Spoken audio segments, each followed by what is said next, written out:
आज हमारे साथ है कुरुक्षेत्र यूनिवर्सिटी के पूर्व अध्यक्ष और साथ के साथ बेरोजगार युवा संगठन के संयोजक और साथ के साथ वीरेंद्र सिंह के साथी संगठन के प्रदेश अध्यक्ष और लगातार बताना चाहूँगा ये उदयवीर पूनिया जी जो हिसार और हरियाणा की लगातार राजनीति करते आए तो और एक किसान परिवार से ये संबंध रखते हैं। इनसे आज हम बातचीत करेंगे।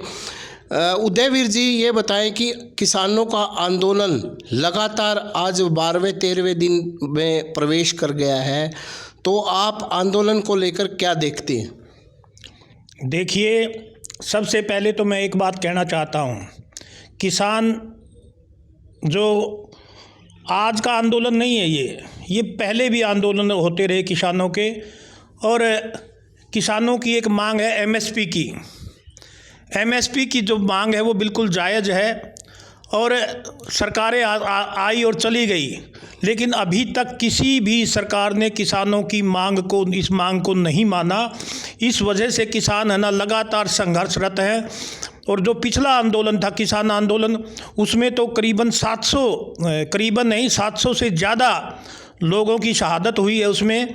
और इसके साथ साथ जो वर्तमान आंदोलन है, मैं तो बड़ी विडंबना की बात है कि 2 नौजवान जो कि किसान परिवार से थे, शंभू बॉर्डर पर बैठे थे, उनकी भी पुलिस फायरिंग में हत्या हुई है, जो कि गलत हुआ। और उनमें से सबसे सरकार को ये देखना चाहिए कि भाई वो कौन लोग थे। वो बेचारे ऐसे परिवारों के लोग थे, क्योंकि आज किसान जो है वो पूर्ण रूप से कर्जे के नीचे दबा हुआ है। आप देख लो, वो जो 2 बच्चे, एक बच्चा गया, उनमें से एक थोड़ा सा उससे बड़ी उम्र का था, दोनों पे कर्जा है आज। इससे पता चलता है जो किसान आंदोलन कर रहे हैं वो कर्जे से दबे हुए हैं। इसलिए उन किसानों की ये मांग बिल्कुल न्याय संगत है और सरकार को चाहिए इस पे एक ठोस कदम उठाते हुए किसानों को कर्ज मुक्ति दे, क्योंकि आज किसान कर्जे के नीचे दबा हुआ है। उनका कोई राजनीतिक उद्देश्य नहीं है किसानों का। ये कहना कि ये किसी राजनीतिक पर्पज से बैठे हैं ना, बिल्कुल गलत है। पूनिया जी, ये बताएं कि जो किसानों की जो मांगे हैं जो लगातार सरकार के समक्ष रखी गई हैं, और क्या क्या जो मांगे आप कितना जो मांगे हैं जायज़ और नाजायज़ क्या समझते हैं? कितनी मांगे मतलब सरकार को पूरी करनी चाहिए?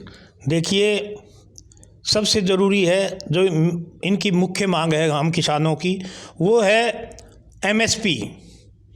एमएसपी की मांग सबसे पहली। और सरकार को चाहिए, ये मौका भी है सरकार के लिए कि भाई वो, क्योंकि चुनाव का समय आ गया और सरकार को उससे बड़ा फ़ायदा मिलेगा।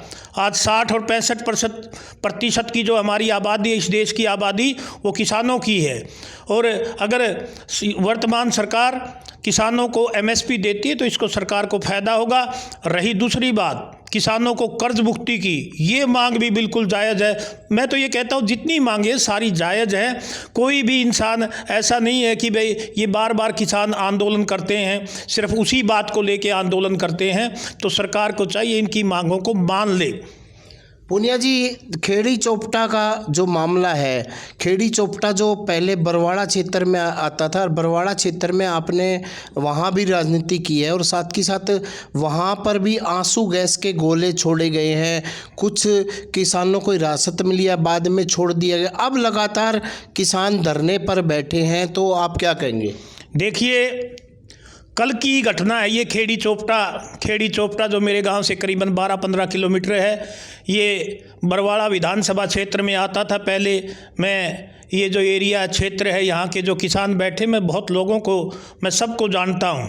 सबसे पहली बात तो वहाँ पे जो किसान धरने पे बैठे थे वो बड़े शांतिपूर्वक बैठे थे, किसी तरह की कोई बात नहीं थी वहाँ पे। कोई ठीक है, अपनी मांगों के समर्थन में कोई भी, ये तो अधिकार है, हमारा संविधान है, हमारा संविधान कहता है कि आप अपनी आवाज़ को उठा सकते हो। और शांतिपूर्वक बैठे थे, कोई रोला नहीं था, कोई और बात नहीं थी।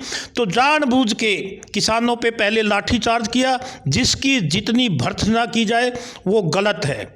वो गलत हुआ है। मैं तो ये कहता हूँ कि किसानों के आंदोलन को ये भड़काने का काम किया है। अभी ये जो आंदोलन था हरियाणा प्रदेश में इतना नहीं था, जो कल से आप देखने को मिलेंगे इसका रूप क्या होगा इस आंदोलन का आगे भविष्य में, इसका सरकार को बड़ा आगामी समय में देखने को मिल सकती है ये चीज़ें। क्योंकि कल जो लाठी चार्ज किया गया ये बिल्कुल ही एक किस्म से ये कहें कि वह हरियाणा प्रदेश के किसान को भड़काने का काम किया इस लाठी चार्ज ने। ये बिल्कुल नहीं होना चाहिए था। और मैं तो आज मैंने पता किया अभी वहाँ हज़ारों की तादाद में किसान आज बैठे हैं। ये कल के लाठी चार्ज, जो कल लाठी चार्ज किया सरकार ने करवाया है, जो लाठी चार्ज या किसी अधिकारी ने जानबूझ के किया है, ये उसकी देन है जो आज इतनी संख्या में किसान वहाँ पर बैठे हैं। हम तो ये कहते हैं कि भाई सरकार, अब एक चीज़ देखिए आप, आंदोलन होते हैं, कोई बात नहीं, महात्मा गांधी जी ने लड़ाई लड़ी, देश की आज़ादी की बड़ी शांतिपूर्ण तरीके से लड़ी थी। आज किसान भी शांतिपूर्ण तरीके से आंदोलन लड़ रहे हैं। उन पे किसी भी तरह का बल प्रयोग करना गलत है।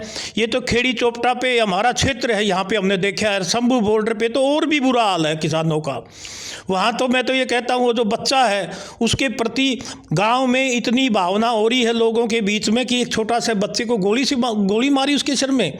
ये कहाँ का न्याय है? ये कहाँ का किस संविधान के तहत उसको ये आज़ादी मिली गोली मारने वाले को कि एक किसान के बेटे को आप गोली मार दोगे? आंदोलन करने का सबको अधिकार है। किसान अपनी हकों के लिए लड़ाई लड़ रहे हैं और किसान के ऊपर जो ये बल प्रयोग कर रही है सरकार, ये गलत है। इसका खामियाजा आगे आने वाले समय में सरकार को भुगतना पड़ सकता है। पुनिया जी, आप युवाओं के बेरोजगार युवा संगठन के संयोजक भी रहे, क्योंकि अब जो किसानी की बात आती है, युवा किसान भी अब खेती करने लगे क्योंकि रोजगार नहीं मिल रहा है। तो ऐसे में वर्तमान की बात की जाए तो किसान कर्ज के बोझ के तले दबा हुआ है। तो आप क्या देखते हैं, सरकार का अगर ये इसका समाधान नहीं किया गया तो आगे लंबा बढ़ेगा या कैसे देखते हैं इस आंदोलन को? देखिए, आप आज से 10-15 साल पहले की बात देख लीजिए। हमने एक संगठन बनाया था, हरियाणा बेरोजगार युवा संगठन। इस प्रदेश में की जो बेरोजगारी की दर है वो सारे देश में सबसे ज़्यादा देश में हमारे प्रदेश में, हरियाणा प्रदेश में।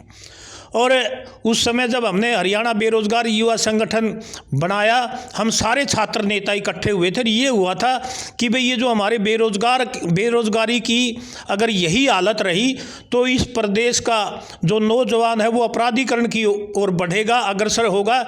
इसलिए हम सरकारों को चेताना चाहते थे कि भाई जल्दी से जल्दी ये जो बेरोजगार हैं इस बेरोजगारी की समस्या का समाधान निकालें, कोई ना कोई इस पर ठोस उपाय करें। और आज आप रिजल्ट देखिए उसका।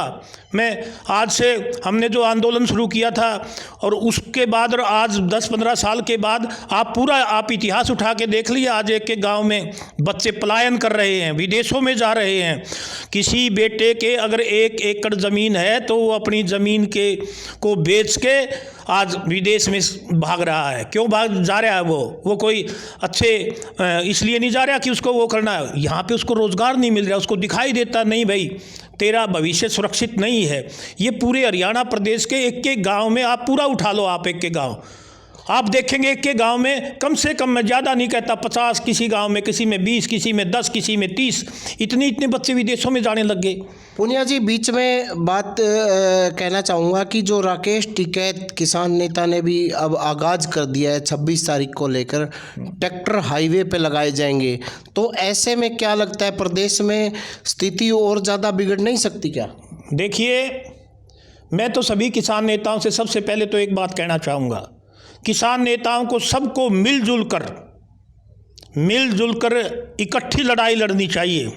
अगर वो मिलकर लड़ाई लड़ेंगे तो इसका फ़ायदा होगा। आज इस प्रदेश में ही नहीं, पूरे देश का किसान नेताओं का आकलन कर रहा है, उनकी तरफ देख रहा है कि कौन किसान नेता क्या कर रहा है।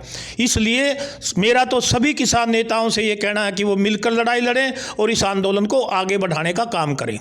अगर बात की जाए सरकार की, केंद्र सरकार की, इस मामले को आप कैसे समझते हैं, इसका समाधान होना चाहिए, किस तरीके से आप अपील करते हैं सरकार से? देखिए, जो ही सरकार के नुमाइंदे टेबल पर बैठेंगे, किसान नेता भी टेबल पर बैठेंगे, इस समस्या का समाधान हो सकता है। और मैं तो ये कहता हूँ अब तो इस देश के माननीय प्रधानमंत्री श्री मोदी जी को स्वयं आगे आना चाहिए और आगे आके ये कहना चाहिए कि भाई मेरे से बड़ा कोई किसान हितैषी नहीं है, इसलिए मैं आपकी ये जो 2 मांगे हैं, खास तौर पे मैं तो ये कहता हूँ MSP की जो मांग है, जो मुख्य मांग है, इस पे तो मोदी जी को खुद को आगे आना चाहिए और आगे आके ये कहना चाहिए कि भाई मैं इस मांग को पूरी करूँगा।